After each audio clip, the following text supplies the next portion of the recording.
Assalamualaikum warahmatullahi wabarakatuh. Selamat pagi, salam sejahtera untuk kita semua. Perkenalkan, saya Setiawati, merupakan dosen pada program studi Pendidikan Pancasila dan Kewarganegaraan, Fakultas Keguruan dan Ilmu Pendidikan Universitas Pamulang. Pada video ini, saya akan menjelaskan tentang teknik pengajaran saya dengan menggunakan metode DIA, Delivery, Interaction, and Assessment. Pada salah satu mata kuliah yang saya ampu, yaitu Hukum Adat yang berbobot 2 SKS. Hukum Adat merupakan salah satu kelompok mata kuliah wajib di program studi PPKN yang memberikan keterampilan penunjang kompetensi profesional dari profesi guru. Dengan mengikuti mata kuliah ini, mahasiswa diharapkan mampu menganalisis mengenai hukum adat beserta aspek-aspeknya dalam kehidupan bermasyarakat, berbangsa, dan bernegara dengan baik.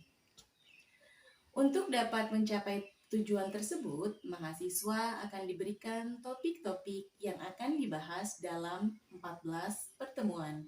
Topik tersebut diantaranya peristilahan hukum adat, unsur dan definisi hukum adat, dasar yuridis berlakunya hukum adat sebagai salah satu aspek kebudayaan, sejarah penemuan hukum adat, pengertian masyarakat hukum adat, bentuk-bentuk susunan masyarakat hukum adat, hukum kekeluargaan adat, hukum perkawinan dalam masyarakat adat, hukum perkawinan masyarakat adat bilateral, macam-macam harta keluarga, pengertian dan sistematika hukum waris adat, sistem pewarisan dan hak ulayat, transaksi tanah, kecenderungan masyarakat adat menuju asas bilateral. Selanjutnya, teknik pengajaran yang saya gunakan dalam menyampaikan materi ini yaitu dengan cara ceramah, resitasi, dan small group discussion dengan menggunakan media online, platform Zoom Meeting, ataupun Google Meet. Adapun sistem penilaian dalam mata kuliah ini yaitu dilihat dari keaktifan saat berdiskusi, ujian tengah semester, ujian akhir semester, serta presentasi.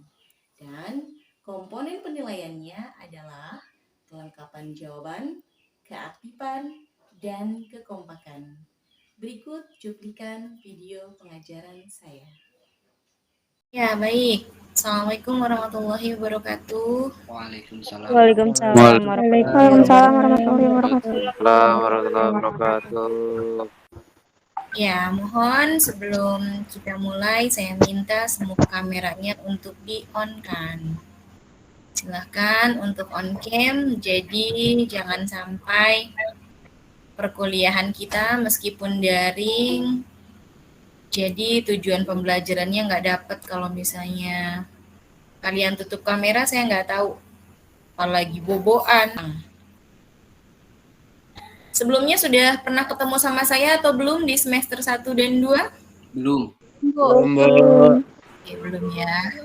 Ya, baik. Kalau belum berarti kita kenalan dulu. Karena ada pepatah, tak kenal makanya tak sayang. Kalau sama saya harus kenal. Kalau misalnya udah kenal, jadi nanti tahu harus kemana mengirimkan tugasnya. Gitu ya. Baik. Perkenalkan nama saya Setiawati, SPDMH.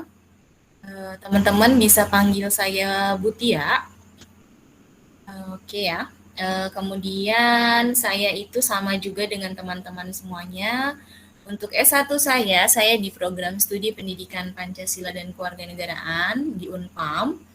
Dan untuk S2-nya saya di Magister Ilmu Hukum Unpam juga. Jadi setelah lulus di tahun 2014, saya melanjutkan S2 dengan beasiswa dari Unpam untuk S2-nya. Dan kemudian saya lulus S2 di 2017, langsung mengajar di program studi Pendidikan Pancasila dan Kewarganegaraan. Status pernikahan, saya sudah menikah Anak saya sudah 2, alhamdulillah sudah sepasang. Oke, kemudian untuk alamat saya tinggal di Telaga Kahuripan, Kampung Sasak, Kemang, Bogor. Ada yang orang Bogor ya di sini? Ada, Bu. Ada orang Bogor. Ya, nanti kita kenalannya sambil Ada, saya. Bu. Oh, ada. Oke. Baik, mungkin cukup itu perkenalan dari saya. Untuk selanjutnya gantian saya ingin mengenal teman-teman dan sebelumnya saya ucapkan selamat kepada teman-teman semuanya yang sudah memasuki semester 3. Karena tidak mudah ya mengikuti perkuliahan secara daring dengan segala macam kendalanya yang alhamdulillah teman-teman bisa lewati sehingga teman-teman malam ini masih bisa bergabung bersama saya dalam mata kuliah hukum adat. Betul ya? Betul nggak mata kuliahnya hukum adat? Betul. Betul. Iya, jangan sampai salah, nanti salah masuk. Ya, hukum adat itu ada berjumlah 2 SKS ya. 2 SKS artinya akan ada 14 pertemuan yang akan kita pelajari untuk materi hukum adat. 7 itu sebelum UTS dan 7-nya setelah UTS. Ya. Baik ya. Langsung saja ini sudah ada 30 orang yang masuk. Berarti tinggal 2 orang lagi. Sambil menunggu saya sambil cek kehadiran teman-teman semua. Agustina Wea. Hadir, Bu. Oke, Agustina tinggal di mana? Sekarang saya lagi di NTT, Bu. Di mana? Di NTT Flores. Oh, di Flores. Sekarang di sana? Iya, Bu. Oh, gitu. Kalau misalnya tatap muka, tinggal di mana? Di Pamulang, Bu. Oh, di Pamulang, ngekos ya? Iya, Bu. Oh, ya, tetap semangat ya. Salam untuk keluarga di Flores. Iya, Bu. Saya juga pengen banget ke sana lihat keindahan Flores, Labuan Bajo. Ya. Iya, nanti. Ya, Bu. Mudah-mudahan ya pandemi segera berakhir bisa berlibur ke rumahnya Agustina. Boleh, Bu. Andini Tiana Dewi. Mana Andini? Mana suaranya? Oke. Kok nggak kelihatan? Oh, kameranya coba dibuka Andini. Saya pengen lihat mukanya. Oh, mana coba mukanya? Waduh.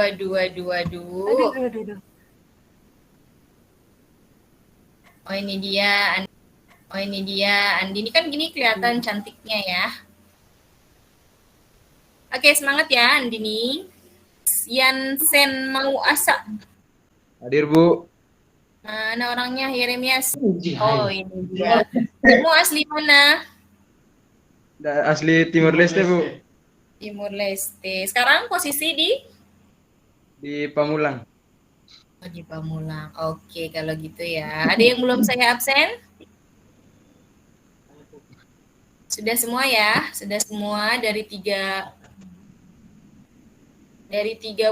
orang berarti semuanya hadir malam ini. Terima kasih. Mudah-mudahan hari ini perkuliahan kita berjalan lancar. Oke, kalau gitu ya. Ada yang belum saya absen? Sudah semua ya? Sudah semua darinya hadir malam ini. Terima kasih. Mudah-mudahan hari ini perkuliahan kita berjalan lancar. Ya, baik. Sekarang kita lihat ya. Saya akan presentasikan. Udah kelihatan belum? Udah, Bu. Kalau sudah kelihatan di sini bisa teman-teman lihat. Materi perkuliahan kita adalah hukum adat. Tadi di awal sudah saya sampaikan bahwa kita ada 14 pertemuan, 7 sebelum UTS, 7-nya setelah UTS. Dan seperti biasa untuk penilaian itu ada kehadiran, kemudian tugas. Tugasnya itu ada tugas individu dan juga tugas kelompok, kemudian ada UTS dan juga UAS. Nah, teman-teman mengingatkan kembali untuk Vicon ini durasinya adalah 100 menit. Dan saya mengharapkan keaktifan teman-teman semuanya. Kemudian mengingatkan untuk forum diskusi, apabila teman-teman ingin dinyatakan hadir, maka postingan minimal itu adalah 2. Dan 2 itu tidak termasuk salam, tidak termasuk sapaan. Jadi 2 itu merupakan bentuknya adalah sanggahan, pertanyaan, ataupun tanggapan, gitu ya. Kemudian, jangan sampai nanti ada pertanyaan ketika di akhir perkuliahan seperti ini. Bu, saya hadir semua. Saya Vicon masuk, saya di LMS juga hadir terus. 14 pertemuan, tapi kok kenapa nilai saya B? Gitu. Karena saya melihat dari kualitas atau bobot daripada postingan teman-teman semua ya. Jadi tidak serta-merta, oh saya udah posting gitu, pasti nilai saya bagus, pasti saya hadir semua, pasti saya dapat A semua. Tidak seperti itu, karena ada juga yang asal masuk. Kenapa saya bilang asal masuk? Kalian itu ada yang hanya kopas-kopas dari Google, kopas-kopas jawaban temennya, malah kadang diedit pun tidak. Nah, itulah hal-hal yang membuat kenapa hadir semua, masuk terus di forum diskusi, tapi menyebabkan nilai akhir tidak maksimal. Seperti itu ya. Paham sampai sini untuk kontrak perkuliahan kita? Paham Bu, paham. Paham, Bu? Paham Bu. Paham, Bu. Baik. Ya, mohon maaf ya, ada sedikit gangguan. Ya, baik, kita lanjutkan ya. Ini adalah definisi hukum adat. Nah, kita akan mempelajari hukum adat. Coba nih, dari semua tampilan yang ada di sini, silahkan teman-teman baca. Kemudian, menurut teman-teman yang sesuai dengan pendapat teman-teman itu yang mana sih? Apakah poin 1, poin 2, atau poin yang 3? Kira-kira menurut teman-teman yang paling masuk menurut setuju gitu, teman-teman paling setuju dengan pendapat nomor berapa di antara yang 3 ini? Silakan yang mau memberikan pendapatnya untuk raise hand. Oke, silakan Yanwar. Menurut pendapat saya Bu, di poin yang ketiga, hukum adat itu adalah hukum yang berakar dari rakyat. Jadi hukum itu bisa terjadi atau bisa ada karena ada kearifan lokal suatu masyarakat. Contohnya seperti masyarakat adat di Papua, misalkan untuk melindungi hutannya atau ada aturan-aturan khusus sehingga hukum tersebut ditaati oleh masyarakat setempat. Namun hukum tersebut tidak tertulis. Oke, baik. Terima kasih Yanwar, betul sekali ya. Pendapatnya sangat bagus. Hukum itu berakar dan berurat dari rakyat. Oke, baik. Selanjutnya tadi ada yang mengangkat tangan. Siapa ya? Rahmat ya? Oh, Maulana Iman Jaya. Ya, silakan Maulana. Ya, baik, kalau menurut saya yang sesuai nomor 1 Bu. Kenapa? Karena hukum adat basicnya kan bisa dibagi 2. Kalau secara pergaulan dia kan mengatur tentang tingkah laku, tapi nggak ada sanksinya. Sedangkan kalau dia menurut hukum, dia ada sanksinya, dinamakan hukum adat.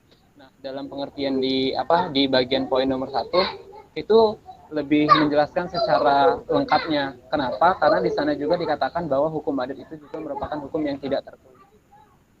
Seperti itu.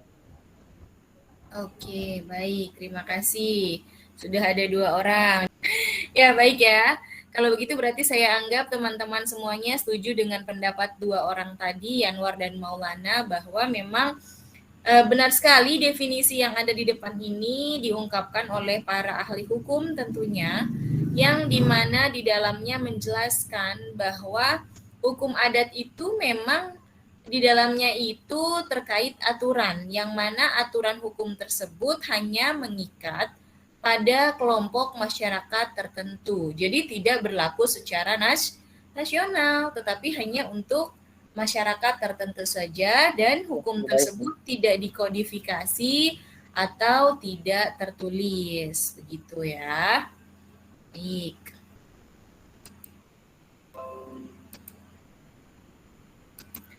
Nah, ini poin yang keempat dan 5. Coba selain dari tadi 2 orang, yang lainnya coba ungkapkan pendapatnya. Menurut Prof. Surjono Sukanto dan menurut Terhar. Nah, saya coba menjelaskan definisi hukum adat yang nomor 4, yaitu hukum adat adalah keseluruhan adat yang tidak tertulis dan hidup dalam masyarakat berupa kesusilaan, kebiasaan, dan kelaziman yang mempunyai akibat hukum. Jadi walaupun ada beberapa poin, salah satunya walaupun hukum adat itu tidak tertulis hukum, tapi di sini kan menjadi kebiasaan, kelaziman atau kesusilaan. Maksudnya ketika adat Jawa dan Betawi pun kan berbeda Bu ya, sehingga menimbulkan kayak perbedaan antara daerah gitu Bu. Kebiasaan bahkan kebiasaan itu berupa cara berbicaranya, logatnya gitu Bu. Kurang lebihnya sih seperti itu menurut pendapat saya.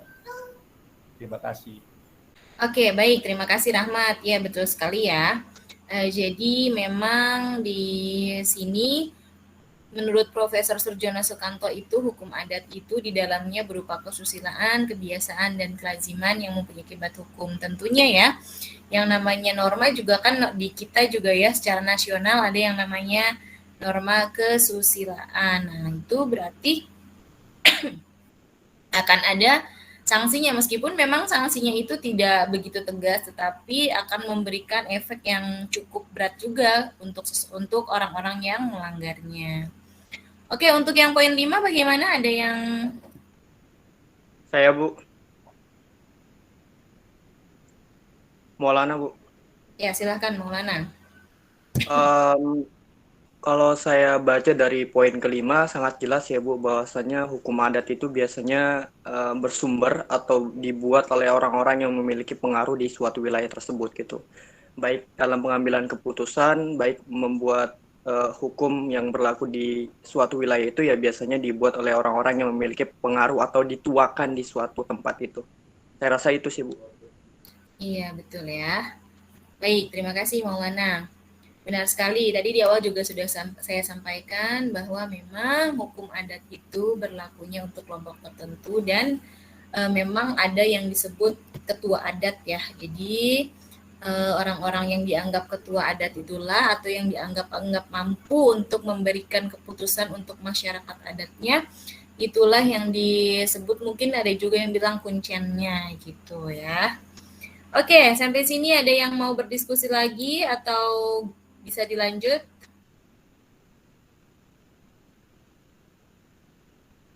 Oke, kalau nggak ada lanjut ya.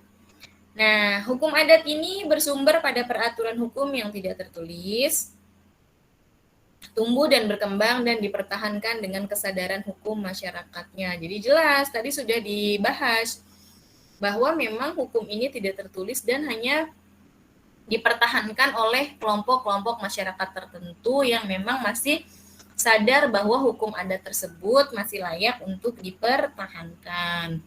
Nah, kemudian karena peraturan ini tidak tertulis, maka hukum adat ini memiliki kemampuan menyesuaikan diri dan elastis. Artinya, jika memang hukum adat itu sudah tidak sesuai dengan masyarakatnya, maka bisa diubah gitu ya. Ya, ini adalah istilah hukum adat. Istilah hukum adat ini berasal dari bahasa Belanda, yaitu adatrecht. Hukum adat untuk pertama kali dikemukakan oleh Snow Horgrove. Nah, di sini adatrecht ini mempunyai pengertian bahwa keseluruhan aturan tingkah laku bagi bumi putra dan orang timur asing yang ada sanksinya dan tidak dikodifikasi. Ada undang-undang tentang perdagangan dan perkapalan dari suku Wajo di Sulawesi Selatan. Dan juga ada yang lain-lainnya di sini, bisa teman-teman baca sendiri ya. Jika diperlukan silahkan dicatat. Kalau misalnya penjelasannya juga terlalu cepat, bilang aja gitu ya. Ada lagi yang lainnya? Ada yang mau sharing mungkin? Ada yang sempat mungkin menjalani ritual pernikahan dengan adatnya atau ada rencana gitu mau bikin perkawinan adat seperti apa? Nah, di sini kesimpulannya hukum adat merupakan pencerminan kehidupan masyarakat karena secara formal produk hukum adat ini terjadi dalam hal penghapusan hukum delik adat, diperkenalkannya hukum perdata bidang perikatan, dan hukum tanah sebagaimana ditentukan dalam Undang-Undang Pokok Agraria atau UU-PA. Dan perkembangan hukum adat ini dalam segi-segi tertentu dikembangkan melalui praktek peradilan. Jadi ada juga hukum adat yang memang sudah ditanggalkan dalam tindak pidana yang akhirnya dilakukan atau diselesaikan secara hukum nasional. Baik, sampai sini ada yang mau berdiskusi? Ya, Maulana, kenapa? Bu, kalau misalnya ini kan hukum adat itu kan tidak tertulis, jadi dia menyesuaikan di daerahnya. Itu artinya misalnya daerah yang memang hukum adatnya masih ada dan itu akibat perkembangan zaman dia mulai tergeser gitu. Nah, pertanyaan saya, bisa nggak kira-kira hukum adat ini kita taruh sebagai hukum nasional, sebagai penguat mereka yang memang benar-benar menjunjung tinggi adat di daerahnya gitu? Seperti apa? Oke. Kalau misalnya Maulana bilang, bisa nggak hukum adat dibuat secara nasional? Kalau secara nasional jelas tidak. Kenapa saya katakan tidak? Karena yang namanya nasional itu menyangkut seluruh Indonesia. Gitu. Nah, kalau misalnya dibilang menyangkut seluruh Indonesia, nah di dalam Indonesia sendiri itu kan beragam sukunya. Beragam juga kan adatnya. Nah, nggak mungkin misalkan contoh nih, yang tadi Maulana katakan terkait adat Lampung dimasukkan ke hukum nasional untuk pesta perkawinan yang 7 hari 7 malam itu loh. Bagaimana dengan yang suku Jawa yang tidak ada hal-hal yang seperti itu? Otomatis mereka akan keberatan. Nah, itu justru akan memicu yang namanya keributan. Jadi, hukum adat itu tidak bisa untuk dimasukkan ke hukum nasional. Untuk sementara ini, hukum adat hanya bisa dipakai sebagai pelengkap, tetapi kedudukannya itu masih tetap diakui di dalam hukum nasional. Seperti itu. Kan nggak mungkin tadi tuh yang orang Papua ya, yang si pengantin wanitanya harus tidur dulu gitu dengan ini kan nggak mungkin juga diterima oleh masyarakatnya Maulana gitu kan. Oke, ada lagi. Masih ada? Sebelum saya mau bagi tugas untuk tugas kelompok. Untuk tugas individunya nanti akan saya infokan. Biasanya sih saya minta untuk tugas individu itu kalau enggak sebagai prasyarat UTS, itu sebagai prasyarat UAS ya gitu. Jadi nanti teman-teman persiapkan saja. Saya masih mendesain akan memberikan tugas apa untuk individu. Tetapi kalau untuk kelompok saya ingin melihat teman-teman untuk presentasi. Dan untuk presentasinya pun itu dilakukannya nanti ya pada saat kita Vicon lagi, Vicon yang kedua dan ketiga. Kalau misalnya cukup di satu Vicon yang kedua, kita maksimalkan di situ. Tapi kalau tidak, nanti kita Vicon yang ketiga itu masih presentasi. Gimana? Masih ada yang mau ditanya? Kalau tidak ada, nanti kita langsung bagi kelompoknya. Kemudian kita bagi juga materi untuk diskusinya. Oke, mungkin sambil ada yang mau berpikir dulu, mau bertanya atau sharing, saya izin ke toilet sebentar ya. Iya, Halo. Bu. Ya, ini sudah kelihatan absensinya. Kita bagi menjadi, nggak usah banyak-banyak ya. Satu kelompok itu 3 orang. Mungkin bisa dibuat untuk sementara, kalau misalnya grupnya belum dibuat, mungkin bisa diketikkan di kolom chat.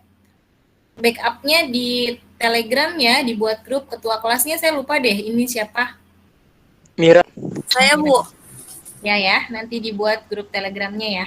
Oh iya, Bu. Ini nanti dikirim juga di Telegram, karena kalau di sini kan ini masuknya ke rekaman Google Meet gitu. Oke, Bu. Terima kasih.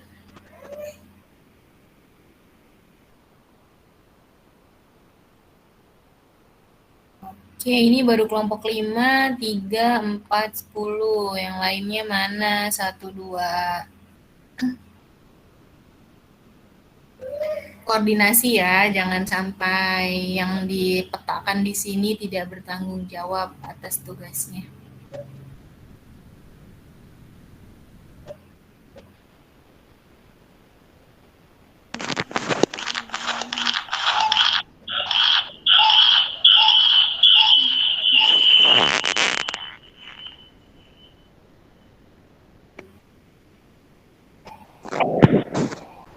Lima, 3, 4, 10, 6. Anissa kelompok berapa ini, Anissa? Kelompok 1, Bu. Maaf, Bu. Oh, ya ditulis ya kelompok 1 berarti. Kelompok, ini udah ada nih kelompok 1. Oke. 9, 1, 9, 7, 6, 4, 10, 3, 5. 2 mana 2? Kelompok 2. Tinggal kelompok 2 berarti nih. Kelompok 2 siapa sih orangnya? Ada nggak orangnya kelompok 2? Ayu, Eris, Fikri. Ayu, Eris, Fikri.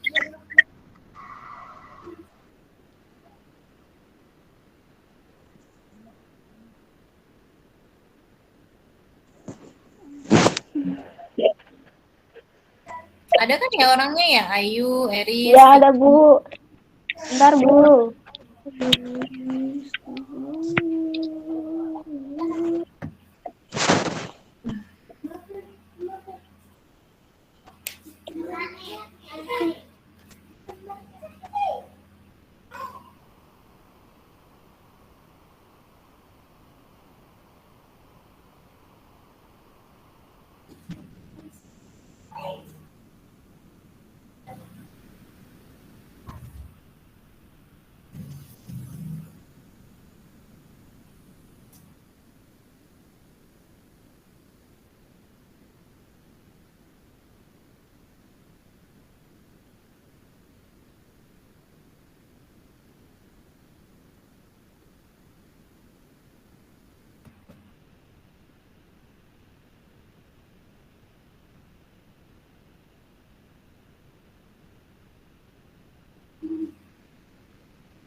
Bu, sudah, Bu.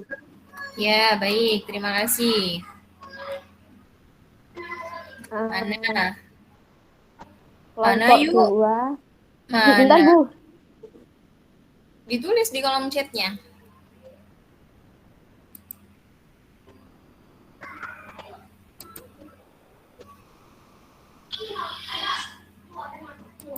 Sudah, Bu.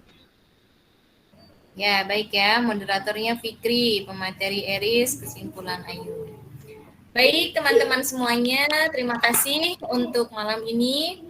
Untuk tugas kelompoknya sudah terbentuk ya, kelompoknya dan juga pembagian-pembagian tugasnya. Dan untuk penyampaian materi kali ini dicukupkan sampai di sini. Mohon maaf bila ada kekurangan dalam penyampaian saya, karena mungkin itu datangnya dari kebodohan saya. Apabila ada benarnya, itu merupakan ilham dari Allah, Tuhan Yang Maha Esa. Baik teman-teman semua, 03 PPKM 00 berapa nih? 1 ya? 1 apa 3? 1. Ya, 03 PPKM 001. Terima kasih atas partisipasinya malam ini. Semoga semuanya tetap semangat, semoga semuanya dianugerahkan ilmu yang bermanfaat. Terima kasih. Saat saya tutup. Wassalamualaikum warahmatullahi wabarakatuh.